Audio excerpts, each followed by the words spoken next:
Welcome to Playing with Perspective, the suspended animation podcast, where we hear real stories from real people and we tackle all sorts of fun topics in the areas of business, marketing, entrepreneurship, mindset, the arts, and, well, life itself. It's amazing what you will pick up. Thanks for joining us.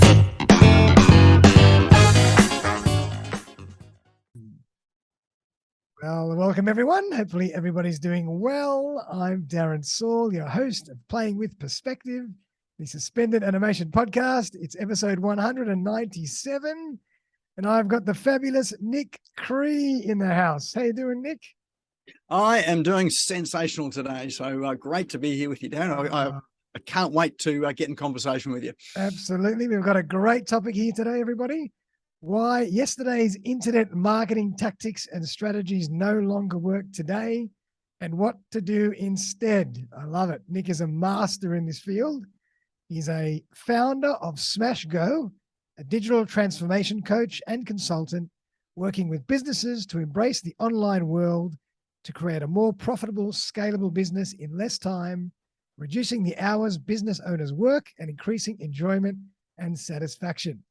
He has a penchant for laziness and taking shortcuts to achieve faster and more easily than in traditional business.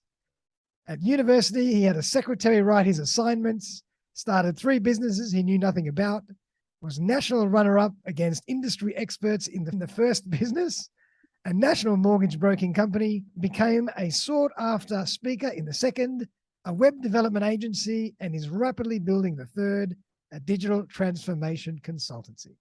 He has an incredible network of speakers and specialists in this role as the host of Business Owners Smashing It Online weekly webinar series, and loves helping entrepreneurs stop being a slave to business by getting their business working for them. So today, Nik is here to show you how to create the business you have always dreamed of and beyond. So everybody welcome, and welcome again, Nik. Thank you, sir. Thanks for joining me. Great to be here. Really good to be here, in fact. You've done a lot. You've been a busy bloke. Well, you could say that. Yeah, I've sort of, what have I done? I was just sort of thinking back the other day. I've been online now since 1979, would you believe? Oh, no, sorry, 1989. Oh, my God, you had me stopped for a second. Well, actually, 1979 was the year that I first touched a computer at school. So went to high school. That was my first computer. Anyone remembers the Sinclair ZX84 computer? They were little tiny sort of touch screens with one single row on the screen there to see what you're doing. And I was programming in on BASIC on that there. Oh, my God. And, you wrote a line, and then it would scroll up and you couldn't see the line that you wrote, and you had to write your next line. And, you're writing lines of code and you can't actually see it all. You can only see one line at a time. Look how far we've come now. My God. Oh, it's just so much easier now, isn't it? So much easier. Incredible, man. Incredible. But I'd love to get a little bit more of your backstory. So maybe give us a little bit more of your journey and why you're so passionate about the work that you're doing at the moment.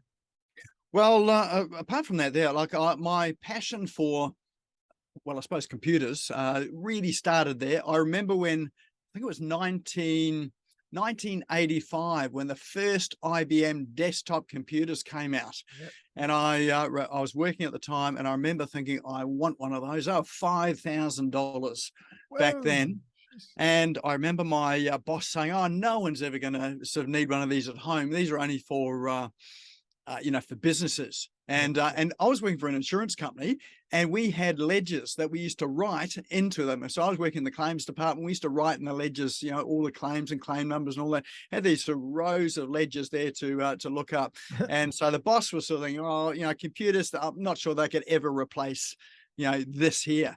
But, look at where we are today. Everything's all digitized these days, including going onto the blockchain. So, back then it's like, there's nothing like this invisible blockchain. Can you imagine what people would have thought if you started talking about the blockchain back then? Oh, they'd think you're nuts, I think. They absolutely send you to the nearest loony bin.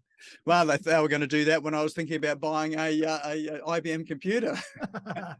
My first one was the Apple IIc. Oh, was it? My first computer. Loved it. Oh, wow. Yeah, I remember those. IIc. Wow. Crazy. Well, my first one that I did get was a Sunrace computer, which is a Korean brand, Oh, yeah. back in when was that? 1990. Wow. And it was a laptop. Wow, a laptop already. I know, and I bought it because I'd started a a new job. I was traveling around. I had a secretary there. She was doing things like compiling newsletters. So I would write things out manually. She would type it all up, cut it all out, and then use these little things called blue dots on the back of it and stick it all onto A4 bits of paper to create a newsletter, and then that would go through the Gestetner machine. Yeah. Oh my God. Crazy. And I thought, oh wow, she's super busy there. Why don't I buy a computer there, then I can type up my own stuff, give it to her, and then she can just finish it off. Well, she got threatened by that there. She thought that her job was on the line. I had to reassure her and say, no, this is just going to help you do more of the stuff that you really like and you enjoy. So it took a wee while. She was the person that actually ended up as my secretary at university. There you go. Love it. There you go. So and she got to use my computer as well too, to type up. She was a touch typist, so both of us used to go in the lectures together, and she'd be touch typing the lecture notes or what the lecturer was saying. And she used to think that she was pretty dumb. She's not really made out for university, and she thought that I was a bit clever. Little did she know that I was the dumber one, because I got her to do all the work. I love it. I didn't know anything. And so at the end of the term, we only ever chose internally assessed courses, because what it meant was that we just had to write essays and there were no exams. Brilliant. So what we would do is then go through the notes, cut and paste the notes and put them all into the essay. And so when the lecturer was reading the essays that we've written, they couldn't help but give us A's, because it was their words exactly. As they said them. You must be the only person I know that has brought your own PA or secretary into the lectures at a university. That's crazy. Oh, it was so good too. People just used to look at me and thinking, "What? Who is this guy?" Who is this guy? Like some royalty from overseas. That's right. Sometimes it wouldn't even turn up, so I didn't need to. That's crazy. But yeah, I mean, that was my first computer. But what really got me into the game was back then too, was a thing called CompuServe, which was emails. You can get onto emails and bulletin boards. You ever remember that? Yeah. And I remember thinking, oh, I've just got to explore these bulletin boards. And then I thought, because bulletin boards, you can upload things. That's right. And I thought, well, I haven't got anything to upload. What do we do? And it was really just the domain of university. So, and no one had email accounts back then either. The only people that had email accounts were like at university. So I didn't know anyone. So, so I didn't sort of end up doing too much for that. But it wasn't until I started my first business, which was 98, which is that mortgage broking business. And it was 2001, which is when I built my first website. Wow. So I've been interested in marketing. I'd read heaps of material by Jay Abraham, who else? So Claude Hopkins. So these are all, so old school marketers. And I remember going to a conference about building websites, and I bought a platform to build websites on. It cost me $10,000, 2 domains and a platform. When I got it, I mean, it's a bit weird because you don't actually physically get anything. You just get this login. So that was all new to start with. And all you get is a code. Yeah, and I logged in. It was blank. There's nothing there, and I thought, oh, how do we work? And so I went through to support. They said, oh no, you got to build your website, and so I had to learn HTML code, CSS code, and so that was just my journey into it. And I'm thinking, well, what do you put in this stuff?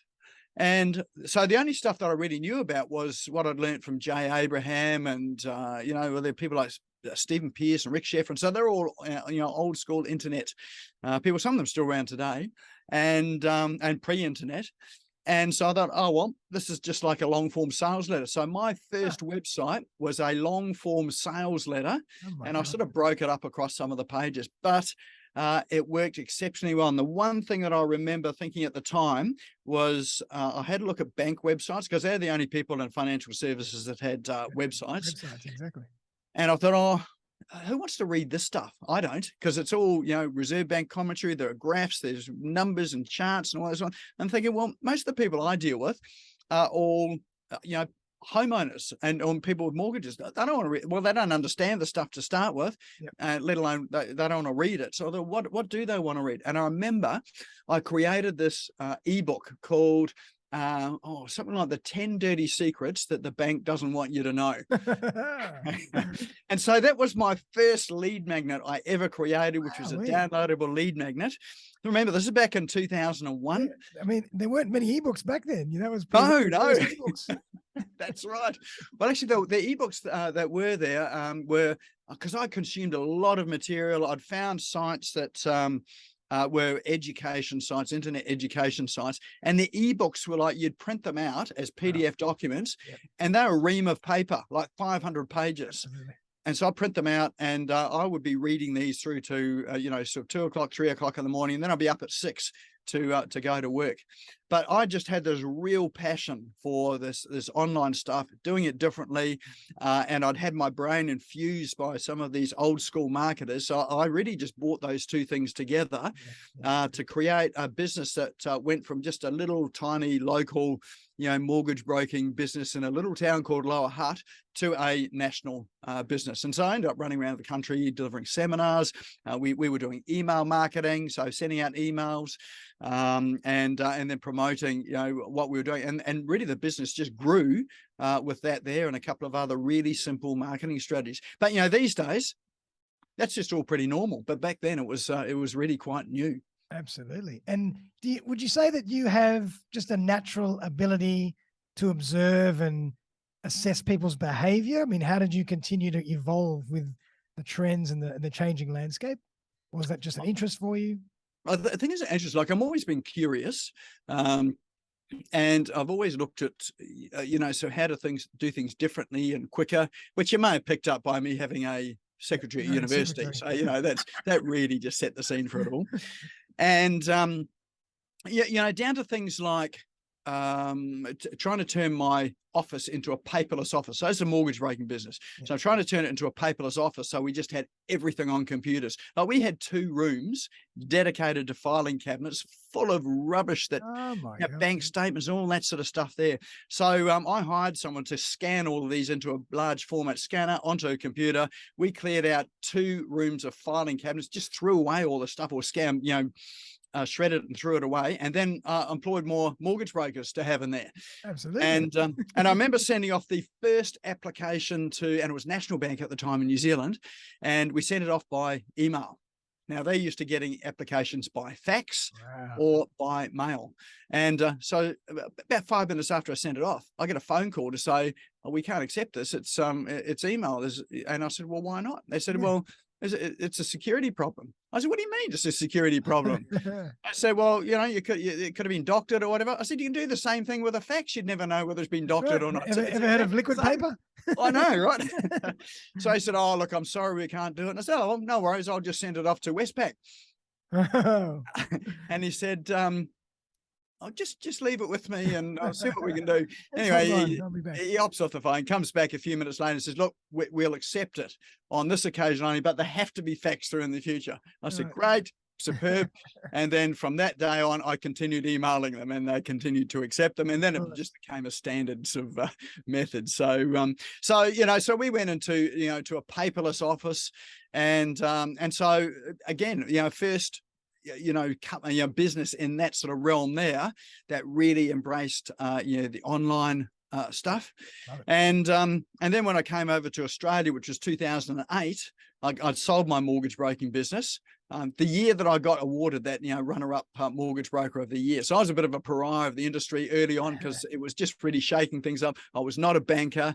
I'd come in and done things differently. I had this website that was not like a banking or broking website. Was running seminars and all of these sort of things. So that's just not the normal thing to do in that industry. It is today, but it wasn't back then. So I came over here and I thought, oh, what can I do? And I got a job with Commonwealth Bank. Remember applying, got a job with Commonwealth Bank.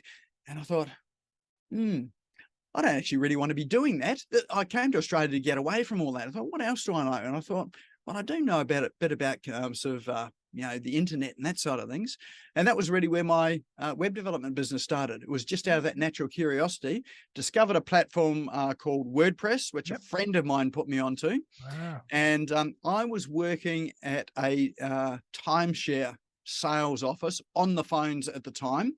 And the reason why I had that job there was it started at 10 o'clock in the morning. Yep. So it meant that I could get to the cafe at 6 a.m. in the morning. And so from 6 till 10, I was studying how to code, how to sort of build with WordPress. And I did that for about 6 months. Hated the job upstairs, but loved getting into the web development and website of things. Okay. And that all came to a head when a friend of mine said to me, "Oh, you seem to know about this, WordPress and web stuff. How about I pay you to look after my website? And then you can go out and find some other customers. You can leave your job, go out and find some other customers and build a business." And that's exactly what I did. And So, the new and then I business was born. I love well, that. I did that for 13 years. So yeah. Oh, it's amazing how these things sometimes find us rather than we find them. Yes, yes. It's quite fascinating. Wow. So you've always been cutting edge technology. You've always been into the new trends, into the new behavior, the new tech. Well, you might sort of think that I've got, shiny object syndrome where sort of something new comes along and I've just got to try it out. Yeah, love it. And invariably I do. I think I probably spend in the order of $12,000 a year on subscriptions for tech tools and apps and all that sort of thing there. I've got to cull around about Christmas time, New Year. I've got to go and sort of cull through the ones I'm not using. But yeah, I'm always looking at some new ways of doing things. How do you do things quicker, faster, more efficiently? And it probably comes down to the fact that, essentially I'm a lazy person at heart. I don't want to work hard. So if I can find things that can do the job for me, then I will. Love it. Love it. And so your business at the moment, how would you explain exactly, the area of expertise that you provide now to your customers? Well, I'll probably characterize it as, I've been on this journey online for about 30 odd years.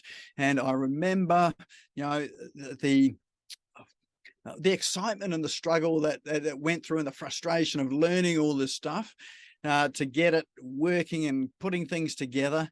And in the process of building websites for people, what used to happen was that, build a website, looks great, functional. It, met all of the, principles of good marketing and for people's businesses, but we'd hand it over and they would just park it to the side. Nothing And would ever happen. they tick the box to say, yep, website's done. And then they move on and go and advertise in the newspaper. I thought, what are you guys doing? This is crazy. Yeah, You've got this tool here that you're not using. Yep. Why aren't you using it? And, invariably come back, well, we'll get around to it, or we don't know how, and so there's this real lack of knowledge around the whole thing. And so a website is only a tool, and a tool is only good if you use it. Yep. And sometimes these tools need to be used in combination and conjunction with other tools. So what I do now is really sort of work with businesses on their strategy and look at, what are the sort of tools that you need in business to help you, particularly with your marketing, sales and marketing. How do you automate things? How do you make things quicker? And what are the parts of the process that you need to still keep that human touch and human interaction with? But it's all designed around helping business owners, particularly business owners, get down from working 60 to 80 hours a week, because let's face it, no one really signs up to do that when they go into business. They talk about it being their ticket to freedom and it's holidays and whatever. It's almost the opposite. They end up being a slave to the business. So, but really what we're able to achieve with people is to get them, rather than working sort of 10 hours a day, you can get them down to 3 or 4 hours a day and be more productive and make more money simply by looking at their systems and processes, employing the right apps and tools, and just getting these things functioning and working properly. Yep. And is social media a big part of what you do and what you're passionate about? Oh, massive part of it. I'm not so sure that I'm passionate about it, in the sense that it's sort of it's a necessary evil. Yeah, one of those tools you have to be on. Yeah. You can't really avoid it. Although there are friends of mine who've gone social media free for 12 months and they've made it work. Wow. But for branding, for getting to know people, social media is really what the old church hall used to be. This is where you get together, you catch up with people, you meet, you chat, get introduced to people. But the most important thing is really not what you say or do on social media. It's the fact that you're there and people see you there. Yeah, that's the one key thing. 100%. And funny that you should say that. Like, just in the last few days, I've started to experiment myself with Facebook Reels, and I've started playing with TikTok. Oh, good. And It's unbelievable the amount of content some people are pumping out. Like I know. every second and third reel or every second and third video is the same person. So they must be pumping out a serious amount of content. It works for sure, but the amount of energy and the amount of content they pump out is just incredible. Some of them will be doing it fairly full time, yeah, especially those that call themselves influencers. Yeah. But you can actually publish an incredible amount of content without doing too much work as well too. Yep. So you may be surprised to hear that coming out of my mouth, being someone who's inherently lazy with all this. But I always look at, what's one piece of content that I can create that I can turn it into many pieces of content, easily, and then publish all over the all over the web. Yep. Well, let's kind of get into that. I mean, what are some of your philosophies or strategies around content creation? So the first thing is that you need to be yourself. Yep. So people often try and fit themselves into a brand or a mold or that sort of thing there.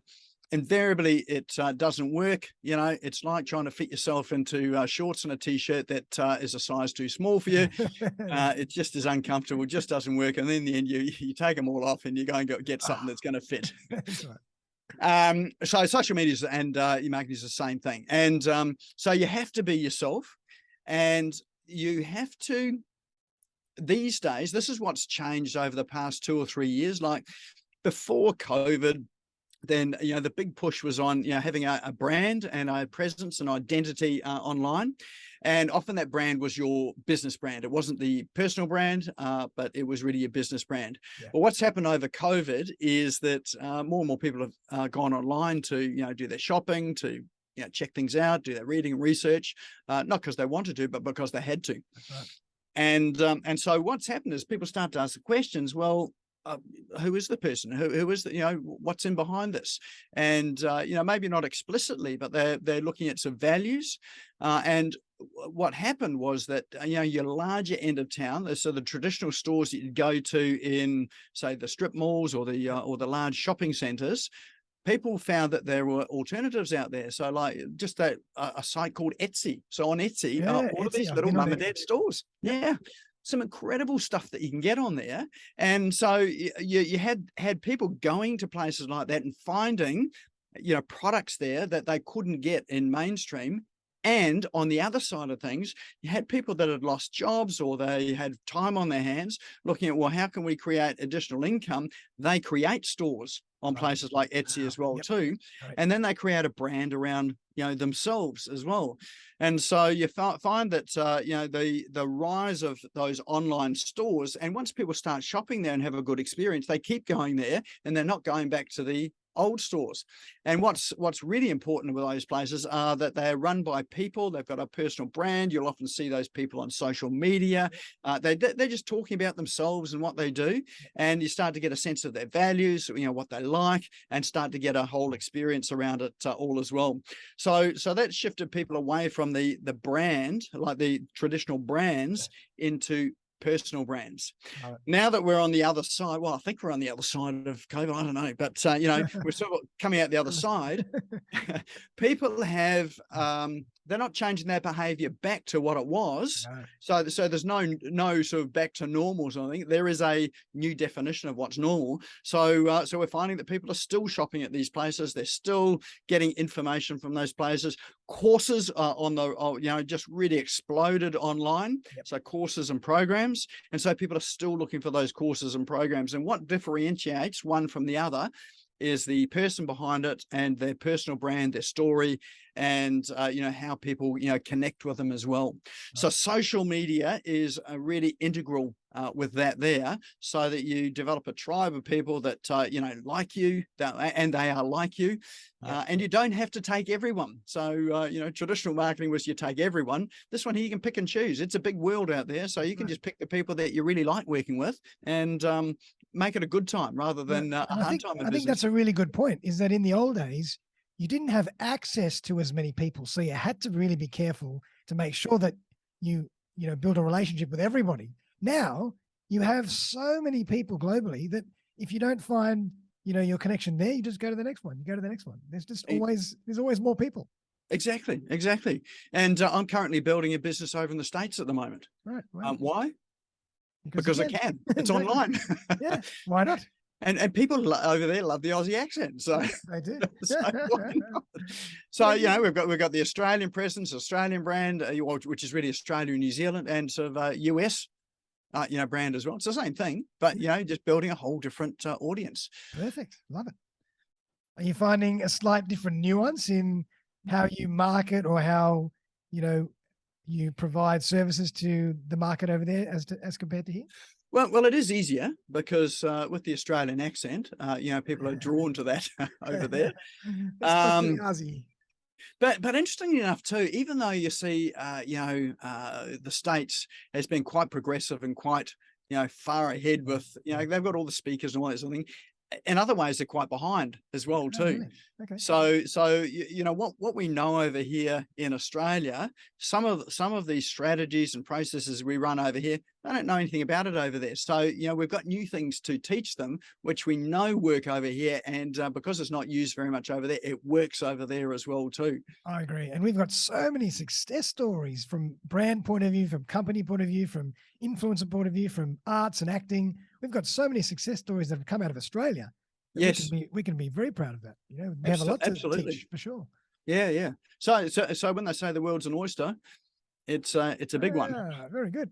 And so then from a content creation point of view, obviously you mentioned, how important it is to be yourself, show people who you are, show people who it is behind the brand, behind the logo, behind the photo. What other strategies can you share with us? Well, one thing is one strategy I learned was at the gym, actually. Ah, So I go to the gym every day, and one of my coaches said to me, because I turn up every day, not everyone turns up every day. He nice. said, it's good that you show up every day because he said consistency trumps intensity. Love it. So what people do at the gym is they come along and they might come along a few times and they just really amp the weights up. So they try and, you know, increase that. Yeah, And he was saying that's not actually what builds and keeps you fit. It's actually turning up every day. You could be smaller weights, but the fact that you're every day is you're going to get stronger and fitter than the person who just comes in occasionally pushing big weights. Exactly the same on social media and with your marketing. You know, it doesn't matter that you're not the prettiest face on the block or you've got the greatest voice in the world. It just matters that you turn up consistently and people see you regularly, not sporadically. And it's a bit like, I suppose, your favorite radio show. I don't listen to radio anymore, but favorite radio show, what is it, the morning show? We used to listen to the morning show when we were dropping the kids off to school. You'd always have the same presenter there. They would have the consistent way of doing things, that have format that they would follow on the way through.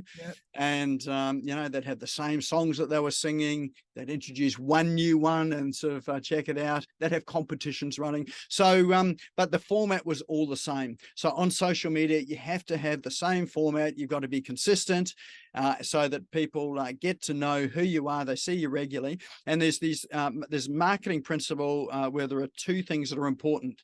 And this is how you get people to buy from you. And one is frequency. So, with your marketing, you've got to do it frequently. So, every day, every week, whatever it is. And the other one is recency.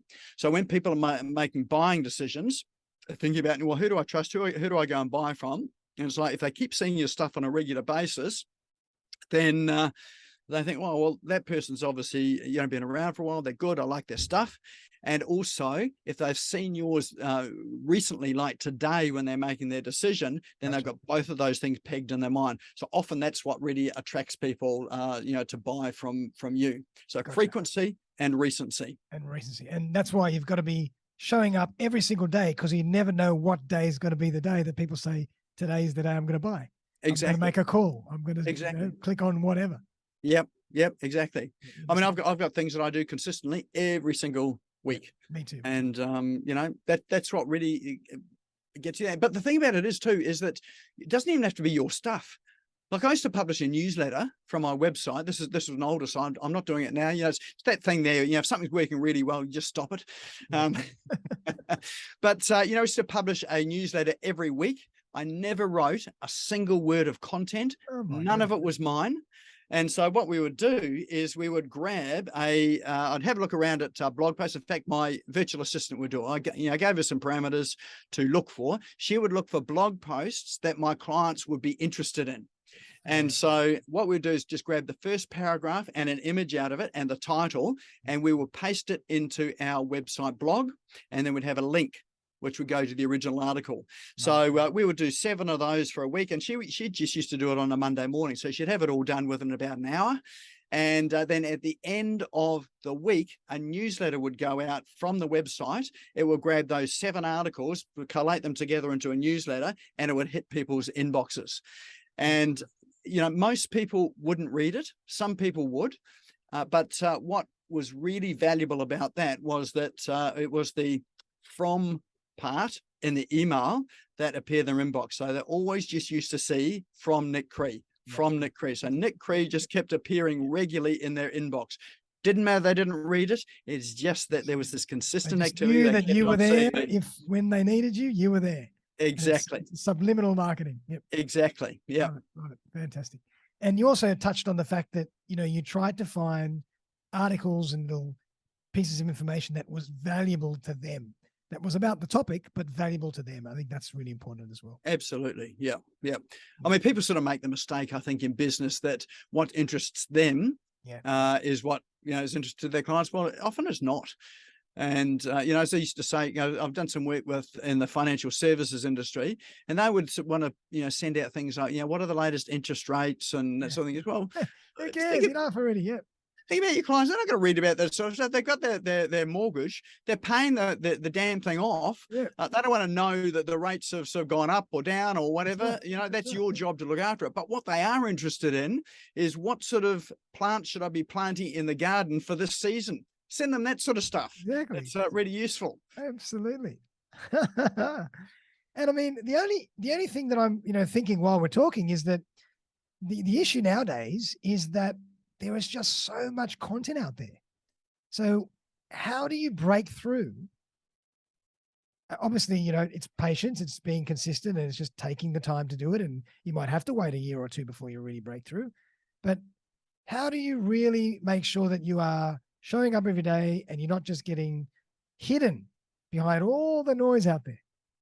Oh, well, there's lots of noise out there as well, too. So much noise. But the great thing about it is a lot of the noise isn't consistent.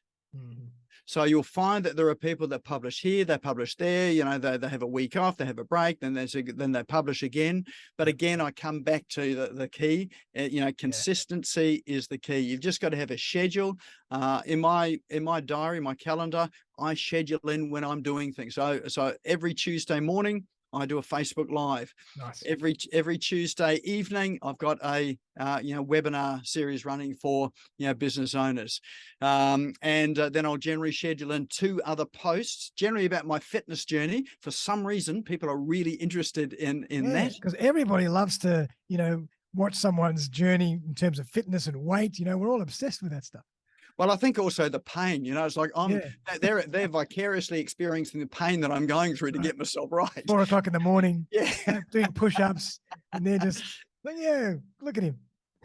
Well, I also remember there's a guy in where is it? Surfers Paradise, and they've got a pizza joint down there, and he's got this interest in, what do you call them? They're like, it's like a skateboard, but it goes in the water and it's on a hydrofoil. And so it's got a little motor on the bottom. So, when it starts off and then it rises up out of the water on this hydrofoil. So they were delivering pizzas, and he would deliver pizzas on this hydrofoil. And so, because people were across the canal, so rather than jumping in the car on his bike there and go and deliver them, he just jump on the hydrofoil, just jump, take it over to other people's places. Well, what happened there was that he ended up in a local newspaper, because it was no one else is doing this, and it's really interesting. So I ended up in a local newspaper for doing this. And then from there, he ended up globally in the news. Incredible. For just doing something which was something that he enjoyed, along with something that was his work. So I ended up in the UK, you know, and over there. So I think one of the things too is that you can combine, you know, what your interests are with what your business is, and sometimes those things there create enough interest for it to be memorable, and to be newsworthy. And he got that you get that spark that ignites. Yeah. Well, he got thousands of dollars, or tens of thousands of dollars of free publicity. Wow. Just by doing that. And he didn't mean to do it. It was just, it was just a brain spark. So yeah. And I think that's a really good point, because you mentioned obviously that people want to know who you are behind the brand, and all this kind of stuff shows people who you are behind the brand. You know, you get up at 4 o'clock in the morning, you go to the gym, you know, you're a human being like everybody else. You have your own, you know, daily routines, and people love to identify with what everybody else is doing. Well, they do. Well, recently had a presenter on one of our shows, and he talked about customer experience. He said that we're not in the business of delivering products and services.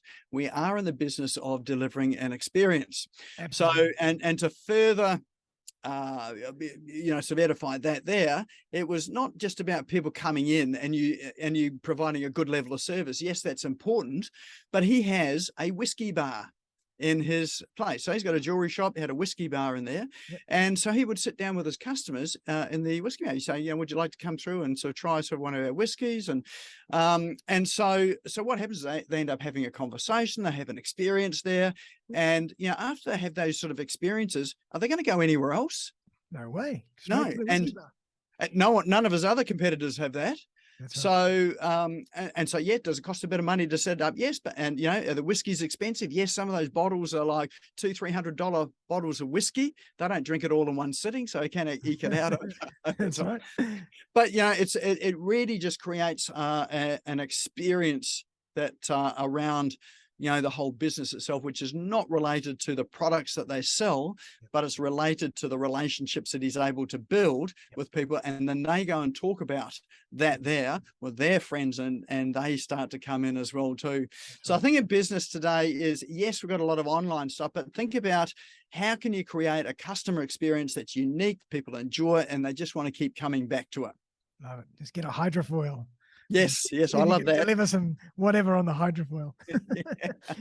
And what's your take on, you know, outsourcing your marketing? Would you say that it's important to do this yourself, at least initially, or do you think people can still outsource it if they don't like to do it or they don't have time to do it? Well, I publish probably about 15, 20, maybe 30 pieces of content a day. Wow. And I can't really do all of that myself. We do grab it from a single source. You know, like we'll create something like an hour and a half, and then we'll sort of cut it up and repurpose it and republish it. So I think what's important is you need to have a process. You need to have an objective about, you know, what it is you're wanting to do. You need to know what you're trying to communicate, who are the people that are going to be interested in this? You know, who's your target market is, I suppose, the jargon for it.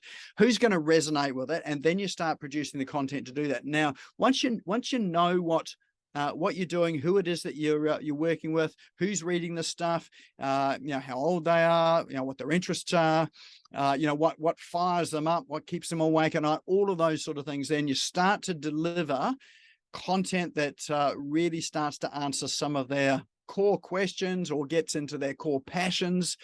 Then you don't have to do it yourself. You just need to have a process for creating it and delivering it. Right. So I'm the creator, so I create the content, and it's not always me. So I've always got guests on my shows as well too, and so we collaboratively create content. But then I've got a team of people, and a team of 2 that do the content delivery. And so they'll do things like create all the, the images and the artwork, and they will then get the text. They'll create videos, and we've got a whole range of tools that we use to make it all easy as well too. But they drive all of that. And I remember sitting down on some days, and I think, I haven't done a social media post for a while. I better go and do something. And then I think, hang on a tick. There's been about 15 pieces of content published on Facebook today, and it's on LinkedIn and TikTok as well too. Wow. It's actually all happening. I don't need to do it. So I feel a bit superfluous sometimes. So anything that I do is in addition to what is already happening in our This machine. whole machine just continually firing away every single day. Now, I would have to say that if I was hiring someone in Australia to do it, I could not afford to do it. It'd just be way too expensive. Yeah. So, and some people may not want to hear that, you know, Australian jobs are going offshore. Well, actually, that's not quite true, because I would not hire Australians to do it because I just simply could not afford it for a small business. So, so outsourcing is a key part of my strategy. And when I talk about outsourcing, I have dedicated staff. Mine are in the Philippines, and they don't work for anyone else. They work for me, and they do all the content. But what that allows me to do is, as we're you know, creating the content, and we're creating the brand, and we're making sales, and we're delivering what we do, then we can come back and hire Australian people, because there are Australian people that we need for specific roles as well too. So by outsourcing, we are creating jobs here in Australia as well that would not ordinarily be able to be created. So yeah, it's key to my strategy. An interesting question on that. Did you have to train them quite a bit, or did they already come with a lot of those skills when they found you? That is a really good question. When I started outsourcing, I did it terribly, and it was not a great experience. But and this is a mistake that I see a lot of people making, is I think it'd be great to outsource it, and it's a difference between delegation and abdication. So abdication is where you just throw everything at someone and say, just do it. That just ends up in chaos, tears, and your virtual assistant's leaving. Yeah. And then there's delegation. And so delegation is where you still have responsibility for it, but you train your team on you know, what they need to be doing, and you know, over time, then they're able to run those processes. So my team are 100% responsible for those processes. I have very little to do with you know, the delivery of it at the end of the day, but that's taken time to get there, and it is a process. But one thing I would say, that if you're sourcing staff, I happen to like the Philippines because you've got highly trained and highly skilled people over there that enjoy the virtual world, and the reason is that they make more money. So even though it's costing us you know pennies on the dollar to hire people in the Philippines, for them, they're earning a top wage or salary. So for instance, there's a VA that I know over there. She doesn't work for me. She works for someone else. She is a trained architect. And she's very good. She makes more money as a virtual assistant than she does as an architect. Is that so? I mean, how is that possible? Even it's such a professional job as an architect, she doesn't even get compensated enough. Yep, and it really is just the difference between the value of money, you know, here and there, you know, just that difference. So, you know, like if it's you know, $10-12 an hour, that is you know, over there, incredibly good money. Wow. And they're probably doing a lot of the things that they like to do, as opposed to things they might not like to do for less money. And well, often too, it means that they can stay home with their family. You know, like some of my team have got kids, so it means they're home with their kids, which has been really good, you know, during the past couple of years when the kids have been at home. So they can work, you know, around that sort of schedule as well too. Wow. And you know, it's a job that they enjoy as well. And I think that's a really good point, is in that you have them dedicated to you and you train them in your style in a way, so they become an extension of you. Whereas if you're working with an agency, and sometimes this can work, but if you're working with an agency that's got 20 clients, it's very hard for them to maintain your signature on things, because everything becomes vanilla. And look, I've worked with both. I've worked with agencies and you know, worked with my own staff, and certainly, even though some of the agencies I worked with have been very good, the ones that have been really good is when I've had a dedicated account manager, and I used to communicate just with the account manager, so he knew my style. But if you're hiring someone, if you're hiring someone part-time, and you're sharing it with someone else, so not through an agency, but, you know, sharing it with someone else, you may not even know who that other business is. Generally what happens is the person that screams the loudest or is the awfulest is the one that gets the attention, because, you know, you want to get rid of this screeching, screaming person, Exactly. and so you can get on to the person you like. Yeah. So if you're the nice guy, then you end up second best because you're not doing all the screaming and jumping up and down. Yeah, so But true. and that may not be your personality. It's not my personality. No. So you're better to hire full time, even if you don't have enough work for them, because when it comes down to cost, if you're paying $6 to $8 an hour, then what does it cost you? Maybe sort of $100 a week, $100 to $150 a week full time versus maybe $80 a week. Absolutely. So it's just well worth having them full time, and you'll very quickly find things that that will occupy them full time. Love it. Yep. Really, really great. And so tell us a bit more about business owners smashing it online. I mean, I'd love everybody to really learn more about it. I was very honored to be one of your guests a couple of weeks ago, and I found the experience incredibly professional, incredibly fun, educational, and it was sensational. Great people on there as well. So tell us more about that and how people can, access that if they want to. Well, can you believe that's been running now for 5 years? No way. Well So started as in-person events, wow. and then we went online. We've been online for 3 years now, and went from every month to every week. Wow. But it's a free webinar podcast for business owners, entrepreneurs, and those people with an entrepreneurial seizure that want to learn a bit more about it. and we always have good guest speakers on, like yourself, and a whole range of digital experts. And it's not that people have to have an online business, but it's all about helping them to understand what they can use in this online space. Definitely. And how they can do things more effectively, more efficiently, so we can get them from working 60 to 80 hours a week down to something that's maybe 15 to 20 hours a week. So something that there should be, and to be more profitable. So so that happens in my time zone. It's every Tuesday evening at 6 o'clock. That's PM, Australian Eastern Standard Time. And it runs for an hour and a half. We've got tech tools. One of my favorite segments is running through the latest tech tools that I've found.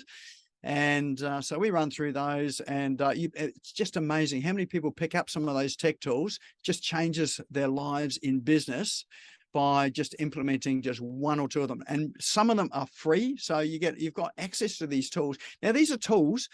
When I started in business, when I talked about automating my systems and processes and going paperless, I spent tens of thousands of dollars on servers and systems to do all that. Today, you can get the same tools for like $20 a month, sometimes free. Sometimes free. Yep. So we talk about all those sort of things. And it's just, I just love the segment. Yep.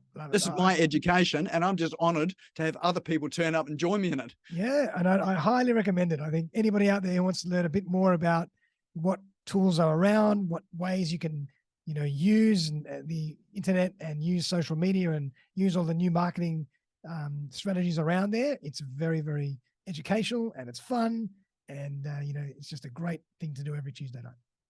Yeah, anyone's welcome. Anybody's welcome. All the merrier. Well, I'd love to also talk to you about automation, because obviously, automation must fit into what you do. What's your philosophy around automation, and is there ever going to be too much automation, or how much should you do? How much should you retain personally, and how much can you automate, et cetera, et cetera? I think, a friend of mine put it this way, and he said that if you're going to do a task, if you find yourself doing a task twice, now it's time to automate it. So obviously you can't do it with everything, but what I look at is anything that's not broadly sales related. You can automate all that. And when I'm saying sales related, I'm talking about having conversations with people to enroll them in what you're doing. So you can use automation to get you up to that process there. Nice. Yep. And so a lot of our, and you've experienced some of our automation as well. When I book speakers onto my show, we've got a whole series of emails that go out until someone books. So, we use Calendly for our booking, and we use Zoom for the webinars, and we use, Drip for our CRM. And so all of those all connect together so that, you know, if we've got a speaker there that hasn't booked in their date, for instance, it'll just keep reminding them, say, hey, look, we'd love to have you on the show. Here's the link again. And, you know, it might say, what have you forgotten? And then it might come up and say, hey, look, I know you're probably busy. This is the last time I'm going to email you. And then the 10th email is to book the thing now. That's right. But you know, that's really easy because I forget things. So what automation does is it helps you not to forget the things that are really important to get done. And so some of those automations might be sending yourself reminders. So if you've sent out proposals to people for things, you might not send messages to them, but you might send a message back to yourself to say, hey, time to follow up. You know, this person here. That's right. And so it just ensures things don't slip through the cracks. Yeah. Even a simple calendar invite that's on repeat is automation. Absolutely. Everything can be automated really easily if you just think about it. And I think systems and automation is very important. And it's just about how you manage, you know, how much we do and how much you retain that personal touch, because that personal touch still is extremely important. And I think one of the principles is to keep your automations simple. So sometimes people get a bit complex with it all, and complexity, when things break, it just turns into a real mess. So just try and keep things simple with your automations, and that'll keep life simple if things happen to break or technology changes. Love it. Love it. Well, Nik, I mean, really appreciate you coming on the show. It's been absolutely a lot of fun. You've given us, we've covered a lot of ground.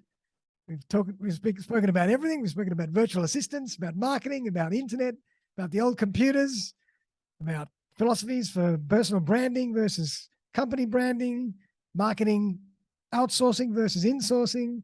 So there's a lot of information there for everybody. And I would certainly highly recommend you checking out Nik's Business Owners Smashing It Online webinar every Tuesday night. I'll definitely be there as well. And if you want any information about website hosting, website building, marketing strategies, chat to Nik, because he's got an incredible wealth of knowledge and a great team around him as well. But really appreciate you coming on the show. I always like to give my guests the last word. Anything else that you want to leave us with? Well, I would say that one of the things you started with was that what was working in the old world online is no longer working on the new world. So, and I was chatting to a good friend of mine about it too, and he was saying that, you know, trying to fill seminar rooms, they were filling seminar rooms of 100 people or more. They struggle to get 30 now. And so our conversation there was things have changed. So we need to think about how do we do things a wee bit differently and start to understand people's behavior. So if things aren't working, you find things aren't working, stop flogging that horse, go and do some research, go and ask some people and go and sort of find out how things are working. And I'm more than happy to have any discussions with people about what to do, because it is almost like a new frontier. It is a brand new world. And, you know, things have changed. It is. And things will continue to change really fast because technology is just providing this incredible infrastructure that does not stop evolving. And we have to really evolve with it or we're going to be left behind. Absolutely. That's a really good point. And if COVID taught us anything, it's how quickly we can change and evolve and pivot and, you know, reinvent ourselves. So I think, you know, our businesses have to do the same. Well, one of the interesting things he said was that, hey, this COVID has just really mucked up all of our marketing. We're going to change it. We've got to change, you know, and adapt. And, you know, if anything, the people that can adapt and change, they're the ones that are going to make it in this new world. And I'll pick your brain for a second. I mean, have you been thinking about what might be the next frontier? Is it blockchain? Is it, you know, where do you see yourself spending a bit more energy on in the future from a consumer behavior point of view? There are two questions there. It's like what's changing and where would I think spend my energy? I think one of the things to look out for is the metaverse. So, you know, you look at the likes of Facebook, Google, some of these big companies really investing heavily in virtual worlds. Now, I sort of think, I'm not going to hang out there. And I look at my kids and they're buying stuff that's not real. You know, like they buy things or they rent. Here, check this out. They play games and they rent swords and weapons for the games. God. And at the end of it, once they finish using, they give it back. They pay money to rent these virtual things. Incredible. That's the world we're going into. And, you know, I'm 56. It's like, I'm not a gamer. And, this is not my world to pay for this sort of stuff. But yet, there are kids growing up today and this is their world. So I think that's where we need to pay attention. We can't ignore it.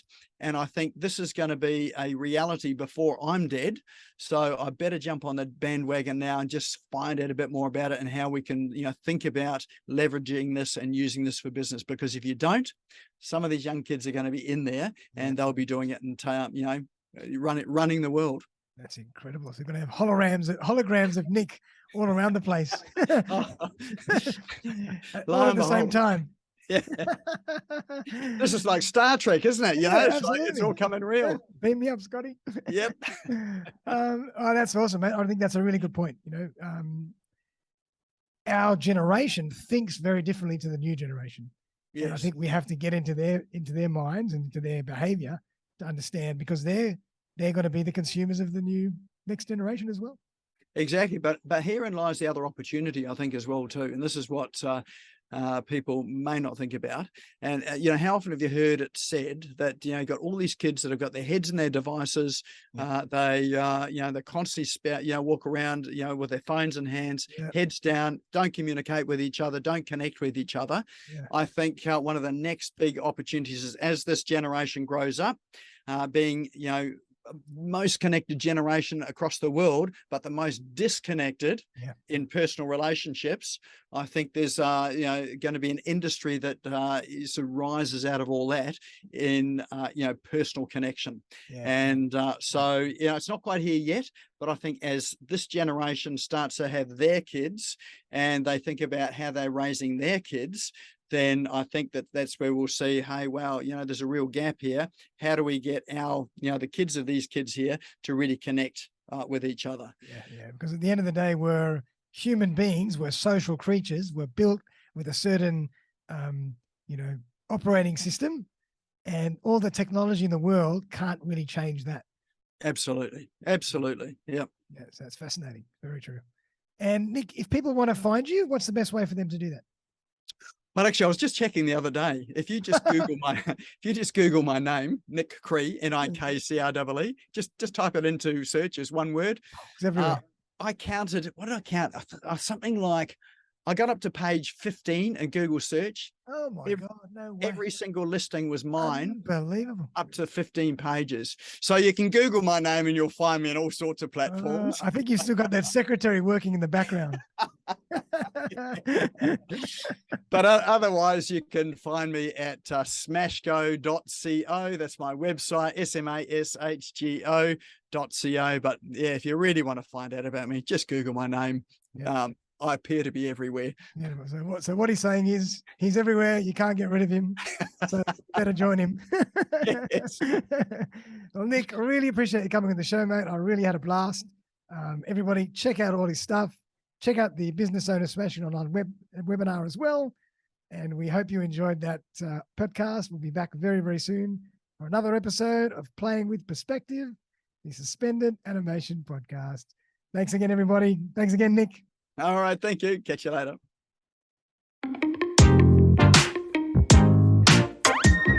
Thanks again for joining me for another episode of Playing with Perspective, the Suspended Animation Podcast. If you would like to join me as a guest on the show, I would be delighted to collaborate. Feel free to buzz me on 0414 659 800 or email me on darren@suspendedanimation.com.au. I'm always on the lookout for great guests who can share their stories and expertise with my community. Also, if you have been thinking about putting your own podcast together and not sure where to begin, look no further. I run a really simple 3-part podcasting course, one-on-one with me, where I walk you through the entire podcasting journey. You will end up with a fantastic new podcast to start sharing right away. Feel free to get in touch to discuss further.